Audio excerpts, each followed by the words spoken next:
Međutim, rak pluća kao takav se itekako može, pogotovo u onim težim fazama bolesti i oboljenja, očitovati jako čudnim simptomima što vi nikada ne bi povezali sa rakom pluća, a na kraju krajeva je upravo takva situacija. Jer, nažalost, kada se rak pluća počne širiti na okolne dijelove tijela, specijalno ukoliko ova problematika se širi na limfne čvorove, posljedica svega toga rak može metastazirati u veliki broj ili dijelove našega tijela i našega organizma. Ono što puno puta može utjecati na funkciju živaca, mozga i samih njihovih nekakve normalne aktivacije u organizmu. I onda kada u nekakvim naprednim fazama bolesti ljudi imaju rak pluća, imat ćete itekako povećanu osjećaj bolova u leđima, rukama i nogama. Dakle, kontinuirani osjećaj boli, koji može biti izolirano leđa, ali mogu biti ruke, noge i slično. Posljedica utjecaja na živce javljaju se osjećaj utrnutosti, žarenja, peckanja, slabosti, specijalno u rukama i nogama. To je nešto jako karakteristično.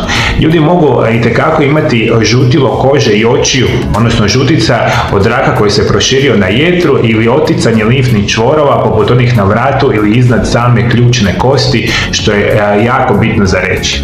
Puno puta taj rak pluća metastazira u jetru i posljedica toga svega normalno da jetra reagira i jedan od karakterističnih simptoma problema sa jetrom ili rak jetre bit će žutilo boje u očima ili žutica i to se može povezivati puno puta kao metastaze samog raka pluća i naravno posljedice nastanka ili širenja raka pluća ima jedan specijalan vrsta sindroma koji se naziva Hornerov sindrom. Karcinomi gornjeg dijela pluća ponekad se nazivaju i Pancoast tumori i mogu utjecati na određene živce oka i dijela lica uzrokujući skupinu simptoma nazvani Hornerov sindrom. I sad nam je jako bitno za reći. Taj Hornerov sindrom, rekli smo, značajno utječe na funkciju živaca specijalno u oku i jedne strane lica. I tu možete onda primijetiti kada osoba ima rak pluća, ima onaj čudan simptom kada im kapak bude spušten, djelomično ili značajno spušteni kapak, na jednoj recimo specijalnoj strani lica. Moći ćete primijetiti da takva osoba ima probleme sa znojenjem ili manjkom uopće znoja na jednoj strani lica. Jako čudan simptom. Jedna strana lica vam se znoji, druga strana lica malo ili nimalo. Posljedica oštećenja živaca, nastanka samoga ovoga tumora. I dalje što moram reći, manja zjednica, odnosno tamni dio u središtu oka u istome oku itekako može biti problematičan, što se na kraju krajeva veže sa ovom vrstom problematike. Bolest se isto može, dakle, kako bih rekao, proširiti na nešto što mi nazivamo gornja šuplja vena. I onda se nastaje nešto što se naziva sindrom gornje šuplje vene. Posljedica svega ovoga, gornja šuplja vena je vena koja nosi krv od glave i ruku do srca. Prolazi pored gornjeg dijela desnog pluća i limfnih čvorova unutar prsnog koša i onda posljedica svega toga ona može biti pritisnuta u svome tijeku, dakle posljedica nastanka samoga raka i ono što možete vidjeti bit će značajno oticanje, dakle specijalno ruku, specijalno vrata i lica i u gornjem dijelu prsa, ponekad sa plavkasto crvenom bojom kože. Možete itekako uzrokovati glavobolje, vrtoglavice, poremećaje svijesti. Posljedica sve nastanka, dakle, raka pluća. A na prvu ovakve situacije se jako rijetko događaju, a kamoli da bi vi povezivali sa rakom pluća. Dakle, ovo je utjecaj na gornju šuplju venu. Malo prije sam rekao na živce u kompletnom organizmu, specijalno vezano, dakle, u živce u samoj glavi. Rak pluća kao takav može uzrokovati povišene razine kalcija u vašem krvotoku i vašem organizmu. I to je nešto što mi nazivamo hiperkalcemija i posljedica hiperkalcemije imat ćete dakle, potrebu ili kontinuirano pojačano mokrenje ili uriniranje i ćete jako često žeđ, zatvor, močninu, povraćanje, bol u trbuhu, slabost umora, vrtoglavicu, čak i smetenost, što je, kažem, posljedica potencijalnog, dakle, problema sa, naravno, rakom pluća. To je onaj dio širenja same problematike na ostale organe. I još što možemo reći, iako nije toliko učestalo, ali moguće, da ljudi imaju puno veći potencijal nastanka krvnih ugrušaka, a posljedica, naravno, samoga raka pluća. Ajde, molim vas, ovo su jako čudni simptomi koji su učestali kod ove jako teške bolesti i oboljenja. Molim vas, kao i uvijek, poanta cijele ovih priča da vi primijetite bolesti u ranim fazama. u onim ranim fazama i molim vas, nemojte mi raditi nešto što vam ja gledam zvanje 23 godine u ordinaciji i skroz mi ignorirate simptome, ja ne znam zašto mi to radite. Ako je u pitanju nekakav strah, njega morate maknuti jer u ranim fazama bolesti to se puno jednostavnije riješi. Vi kada to sve ignorirate, bolest napreduje i kasnije dođe do onih situacija koje niko ne želi. Veliki pozdrav moji dragi gledatelji.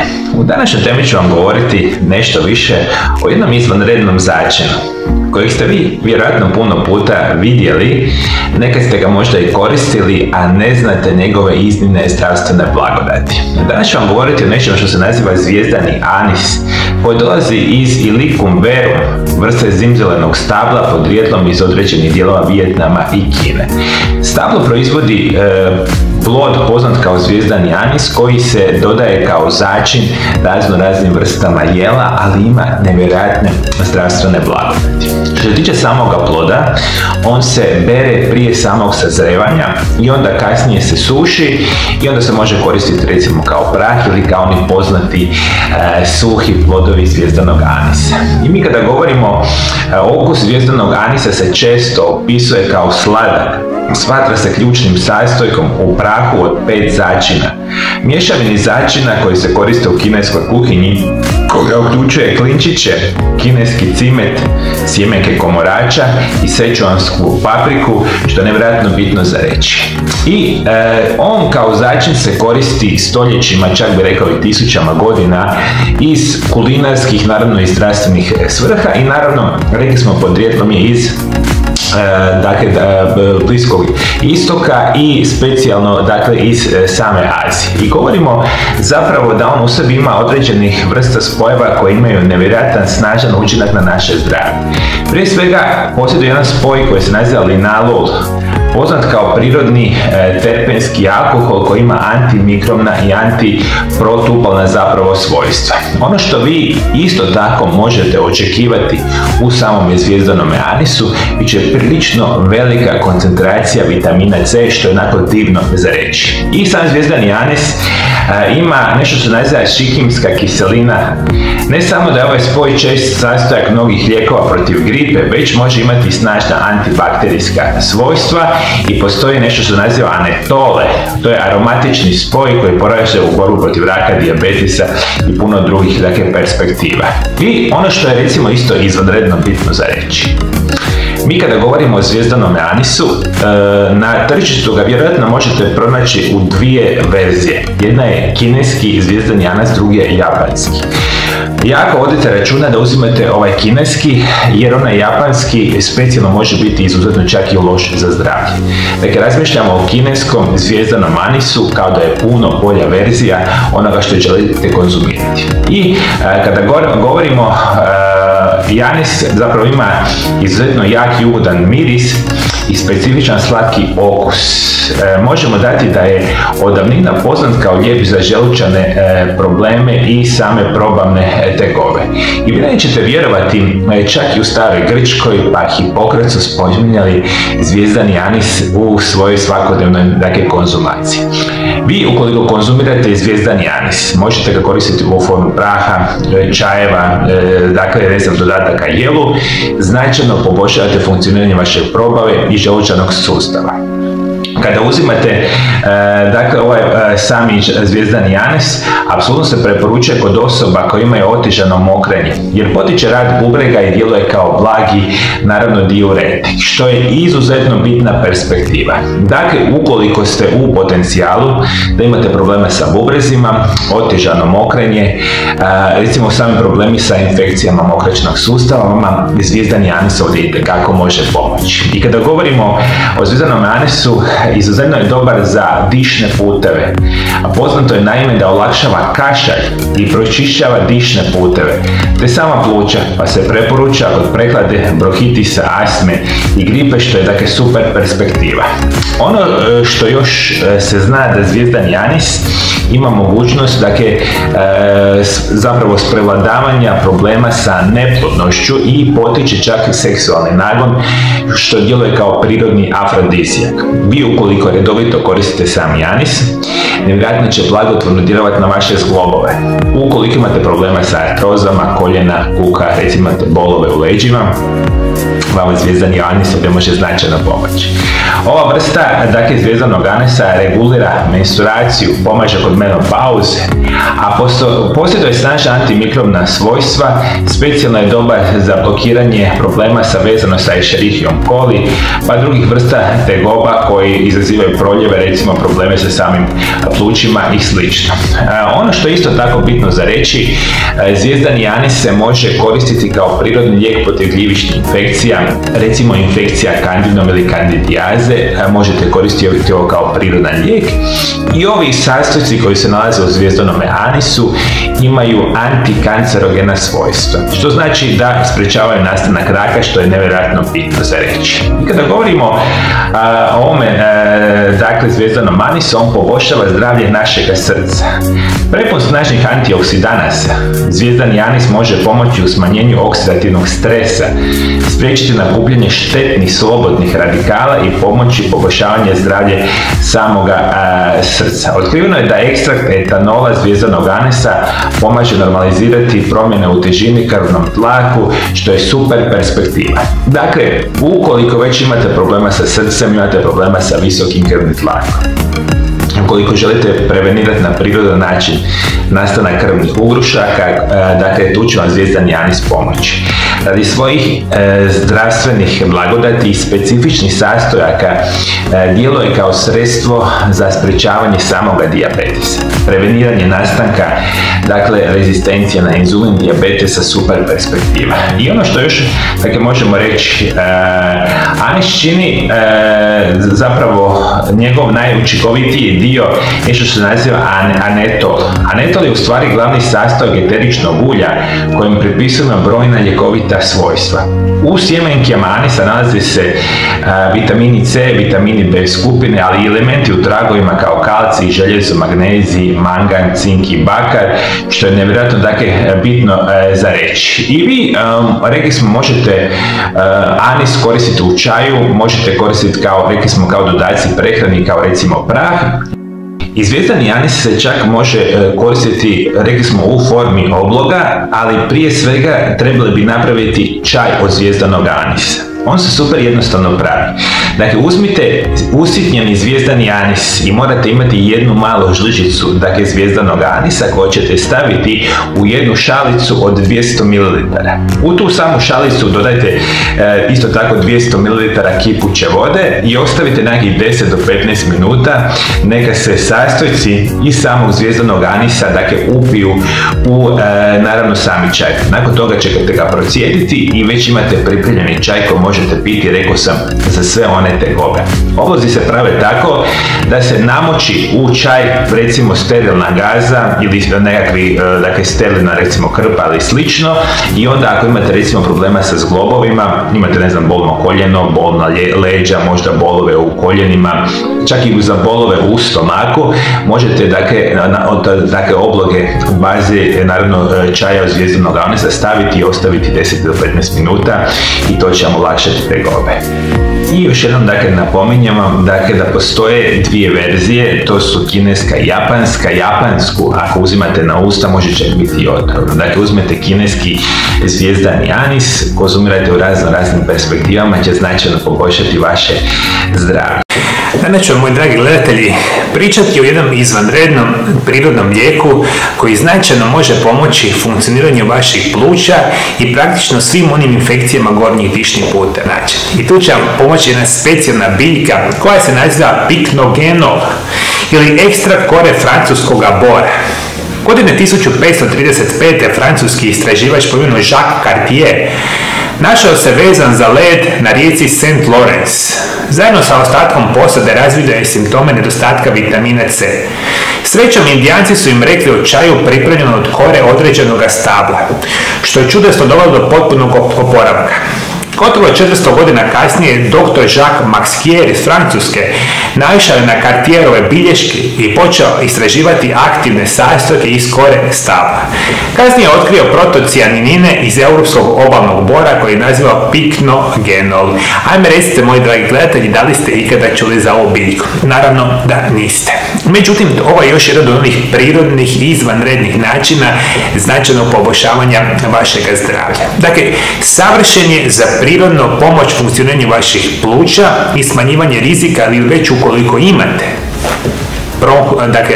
dakle samo bronhitis, recimo astmu i druge plućne bolesti. Međutim, sam piknogenol ovdje sasvim nestaje.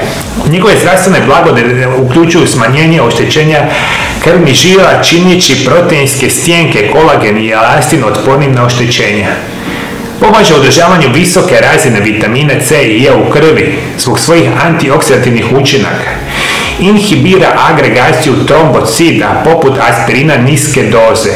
Smanjuje stvrdavanje u arterijama. Povećanjem proizvodnje dušikovog oksida u krvnim žilama što dovodi do povećane dilatacije. I vi redovito kada koristite ovaj piknogenol u dodacima prehrani, ne samo da pomažete zdravlju vaših pluća, nego savršeno djelujete na funkcioniranje vašega mozga i vašega srca i krvnih žila. Sprečavate nastanak krvnih ugrušaka iste sekunde, sprečavate nastanak rizika od moždanoga i srčanog udara. Di će biti bolje. Piknogenol isto tako smanjuje kontrakcije samih mišića, suzbija štetne učinke ultraljubičastog zračenja, stimulira imunološki sustav, jačanjem funkcija T i B stanica, štiti moždane stanice od otrovnih kemikalija, djeluje protuupalno i apsolutno je izgledan za kroničnu vensku insuficijenciju, što je nevjerojatno bitna perspektiva. Dakle, problemi vezani sa venskom cirkulacijom specijalno u vašim nogama. I zdravstvene blagodati čak protežu se na smanjivanje rizika od nastanka artritskih promjena kukova, koljena, recimo leđa. Super perspektiva, čak ima sposobnost našega tijela da smanjuje rizik od nastanka dijabetesa i puno toga. Ali veliki broj vas naravno ne zna za ovu biljku. Međutim, za današnju perspektivu je bitno za reći. Ukoliko imate problema ovoga tipa i želite si dati prirodnu šansu prirodnog liječenja bolesti pluća, onda i svih ovih problema potražite ovaj prirodni sastojak od kore francuskog bora u dućanima zdrave hrane. Uzimajte ga po napucima, dodataka prehrane kako uzimate i dajte si šansu na prirodan način pomoći ovoj perspektivi. Ovo zdravstvene studije pokazuju, mislim da će vam velikom broju osoba itekako pomoći. Dragi moji gledatelji, u današnjoj temi ću vam preporučiti i govoriti puno više o najzdravijoj gljivi na svijetu. Ova gljiva se tisućama godina unatrag koristi specijalno u medicinama Dalekoga istoka, u Kini, Japanu, Koreji i sličnim zemljama. Tisućama godina se poznaju zdravstvene blagodati. U današnjoj emisiji ćete saznati koje su to gljive, koje su zdravstvene blagodati i koji će moje biti preporučeni načini da konzumirate ove gljive. Vjerujte, ovu današnju gljivu itekako želite zapamtiti, jer ukoliko nikada niste čuli, postoji jedna gljiva koja se naziva kraljem gljiva i naziva se reishi gljive. Reishi gljive je jestiva vrsta gljive koja zbog svojih ljekovitih sposobnosti koristi se tisućama godina i smatra se pravom super hranom. Poznati kao ling ji na kineskom, ove su gljive protuupalne i povezane sa dugovječnošću. Kroz povijest u holističkoj medicini reishi su gljive smatrale adaptogenim biljkama. Šta znači adaptogene biljke? To znači da oni imaju fenomenalnu mogućnost djelovanja na funkcioniranje vašega mozga. Specijalno nevjerojatno dobro djeluju na pojačavanje vašega imuniteta, smanjivanje razine stresa, depresije i anksioznosti na potpuno prirodan način i rekao sam holističke medicine Dalekoga istoka to koriste tisućama godina. I ono što mi danas zapravo znamo, u zadnjih nekoliko desetljeća imamo izuzetno veliki broj studija koje pokazuju koje su njihove zdravstvene blagodati. I ono prvo što vam zapravo htio reći, zahvaljujući koncentriranim spojevima koje ove gljive sadrže, apsolutno imamo nevjerojatne mogućnosti prije svega djelovanja na smanjivanje samoga raka. I to ono što vam specijalno želio skrenuti pozornost. Jedno od najboljih generalno prirodnih načina sprečavanja nastanka raka biti će vam reishi gljive. Reishi gljive apsolutno u sebi imaju jedne vrste komponenata koje se nazivaju polisaharidi, koji imaju antitumorske sposobnosti. Apsolutno polisaharidi koji se također nalazi u drugim biljkama sličnog tipa pomažu štititi vaš DNK, blokiraju stanične mutacije, a istovremeno očuvaju zdrave stranice vašega tijela, što je izvanredno bitno za reći. I ono što tumorske mase rade, nažalost, oni sprečavaju nastanak nečega što mi nazivamo apoptoza. Apoptoza je prirodan proces odumiranja svakih naših stanica, jer tako oni rastu. Nastanu, prođu dio kako odrastu i trebaju odumrijeti. Međutim, nažalost, tumorske mase to zaobilaze i ono što rade zapravo reishi gljive, potenciraju apoptozu i stanično odumiranje stanica raka, što itekako žele. Možemo reći, laboratorijski testovi potkazuju da 3 terpeni koji se nalaze u reishi gljivama također mogu imati svojstva apsolutno borbe protiv raka, što je super perspektiva. Čak pomaže ublažiti nuspojave kemoterapije, kao što su slabi imunitet i mučnina, što je nevjerojatno bitno za reći. Dakle, vi ovu vrstu biljke smijete konzumirati i ako ste, nažalost, na kemoterapiji i sličnim vrstama agresivnog liječenja, za brži oporavak, za jači imunitet, super perspektiva. Apsolutno poboljšava funkcioniranje vaše jetre. Možemo reći da je jetra jedan od najvažnijih organa u našemu tijelu. Reishi gljive omogućuju vašemu tijelu da učinkovitije izbaci toksine i bakterije i poboljšava imunitet protiv bolesti koji se mogu izazvati tijekom samoga vašega života. Za smanjivanje rizika od masne jetre, pa kasnije od ciroze jetre, raka jetre, redovito konzumirajte reishi gljive. Dalje što ću vam preporučiti. Znanstvene studije pokazuju da reishi gljive imaju mogućnost sprečavanja nastanka krvnih ugrušaka. Čim sprečavate nastanak krvnih ugrušaka, sprečavate one najgore bolesti danas, a to su srčani udar, moždani udar. Reishi gljive poboljšavaju funkcioniranje vašeg srca, prirodno smanjuju visoki krvni tlak. Super perspektiva.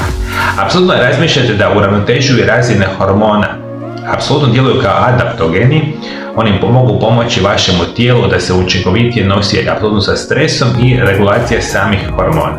I to što sam malo prije zapravo i rekao, specijalno hormoni nadbubrežne žlijezde izlučuju velike količine hormona stresa, kao što su adrenalin, noradrenalin i slične vrste hormona, recimo kortizol. Još jedan opasni hormon stresa vam je inzulin, vi sa ovom perspektivom kontrolirate. I ne samo to, nego reishi gljive upravo radi mogućnosti puno bolje funkcioniranje inzulina u vašemu tijelu sprječavaju rizik od nastanka šećerne bolesti i rezistencija na inzulin, što je isto super perspektiva. Reishi gljive isto tako se bore protiv alergija i astme. 3 terpeni su aktivni sastojci reishi gljiva.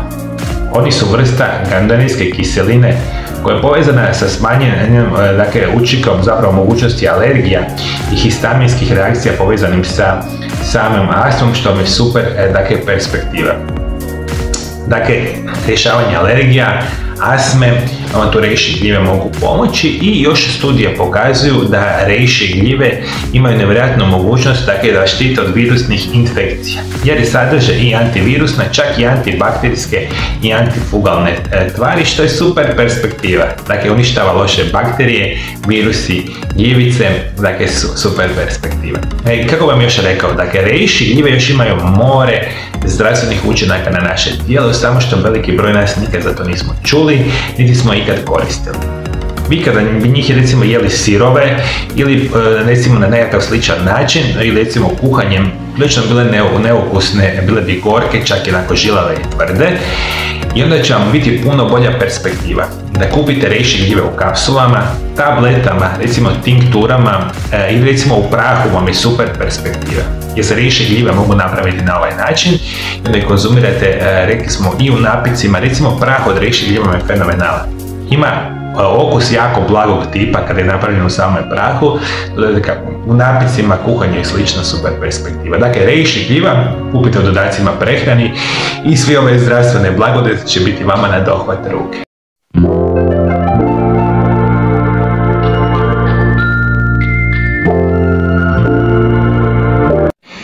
Moji dragi gledatelji, u današnjoj emisiji ću vam govoriti o nevjerojatnom prirodnom lijeku. Za sve vas koji imate problema sa plućnim bolestima, imate nešto što se nazivaju bronhitisi, astme, emfizem ili bilo koju drugu bolest pluća, ovaj prirodni lijek vam može izvanredno pomoći. I vjerujem da za ovaj prirodni lijek nikada u životu niste čuli, a na kraju emisije ću vam dati specijalnu recepturu kako ćete praviti ovaj prirodni lijek u obliku čaja i naravno u današnjoj emisiji ću vam govoriti sve najvažnije informacije od ove izuzetno krasne biljke. Biljka se naziva Amivisnaga i vrsta cvjetnice u obitelji mrkve. Poznata je po mnogim drugim imenima, kao što su kela, španjolska čačkalica, ami i slične. Biljka je podrijetlom iz Europe, Azije i Sjeverne Afrike, ali se može naći u cijelome svijetu. Latinski naziv biljke je Amivisnaga Scindaucus visnaga. Sa svojim aromatičnim gorkim okusom ima veliku upotrebu u medicinske i kulinarske svrhe. Naziv roda Ami potječe od grčkog izraza amos, što znači pijesak i odnosi se na stanište same biljke. I ono što mi danas znamo, ovu vrstu biljke vjerojatno veliki broj vas nikada nije čuo, međutim tisućama godina unatrag se koristi u razne svrhe. Ona otprilike raste nekakvih recimo metar i 20 u visinu, ima nevjerojatne plodove koji mogu poboljšati naše zdravlje. Korijen biljke izgleda kao korijen mrkve, stabljika je uspravna i razgranata, a listovi su dugi do 20 cm i imaju ovalni ili trokutasti oblik. Cvjetanje se obično odvija od srpnja do rujna, a visnaga cvjeta za oko 2 mjeseca i plodovi postaju spremni za žetvu kada cvjetne glavice postanu smeće. Današnje studije potvrđuju mnoge zdravstvene blagodati današnje biljke i danas i tu biljku možete naći diljem svijeta, i u Europi i u Aziji, i što još nešto nevjerojatno za reći. Studije naravno obuhvaćaju i pisane spise daleko u prošlost i jedna od onih interesantnih dokaza o nevjerojatnim blagodatima same visnage potiče iz samoga Egipta, gdje su egipatski farmakolozi 1964. godine otkrili da ova biljka ima snažna antispazmuična djelovanja. A najvažniji kemijski sastojci biljke se nazivaju kumarini, flavonoidi, volatilna ulja i fitosteroli. A kada mi kažemo antispazmoitička djelovanja, to odmah prevedeno znači da kada koristite ovu biljku ili slične vrste prirodnih lijekova, da vam pomažu zdravlju vaših pluća. Vi kada uzimate ovu biljku, proširujete krvne žile, jačate mišiće oko pluća i samih bronkija. Prevedeno vam ovo znači olakšava vam disanje, smanjuje upal, pojačava dotok samoga kisika, čak smanjuje one simptome vezane za teško disanje i sami kašalj. Daje vam više kisika i što je nevjerojatno bitno za osobe koje imaju bronhitis, astmu, emfizem. Danas znamo kada uzmete pripravke ove biljke da ćete snažno djelovati na uklanjanje ovih teških bolesti. Nećete vjerovati, čak 1500 godina prije Krista našli su se staroegipatski spisi o ovoj biljci kako uklanja bubrešne kamence, što zapravo nećete vjerovati. Dakle, čak i par tisuća godina unatrag su se ova biljka koristila i čak za uklanjanje bubrešnih kamenaca. Vi kada uzimate ovu izvanrednu biljku, očekujte značajno poboljšavanje zdravlja vašega srca i krvnih žila. Prevedeno znači manji rizik od nastanka krvnih ugrušaka, visokog krvnog tlaka i sprečavanje nastanka samoga srčanog udara. Koristeći ovu biljku, pomaže vam čak kod kožnih bolesti, poput vitiliga ili psorijaze. Sprečava ispadanje kose i olakšava vaše menstruacijske tegobe. I još mnoge druge zdravstvene blagodati ima ova biljka. Kako ju upotrebljavati? Kao što sam napomenuo, plod visnage se skuplja i suši i od njega se pravi čaj, prah ili tinktura. To će biti najjednostavnije verzije kako ćete konzumirati ovu biljku. Sve ove ovakve vrste preparata, naravno kad niste u mogućnosti imati ovu biljku, kupite u dućanima zdrave hrane. I to putem interneta, samo potražite kvalitetne proizvođače, renomiranih tvrtki diljem svijeta i kupite nešto od ovih preparata. Danas ću vam reći kako se pravi jednostavan čaj i da ga konzumirate ukoliko imate same plućne poteškoće. Ukoliko imate astmu, bronhitis i druge bolesti pluća, mogli bi isprobati čaj od visnage i cimeta. U 300 ml kipuće vode dodajte 1 do 2 male žlice čaja od visnage i manji komad kore od cimeta. Na laganoj vatri kuhajte 10 do 15 minuta. Sada čaj procijedite i tako ga pijete 10 do 15 dana zaredom i onda obavezno napravite pauzu. Ovo je jedan jednostavan čaj gdje kombinirate super zdrav cimet, specijalno ceylonski cimet i kombinirate čaj od same visnage. Pijete ju za veliki broj osoba 10 do 15 dana, međutim vodite mi računa.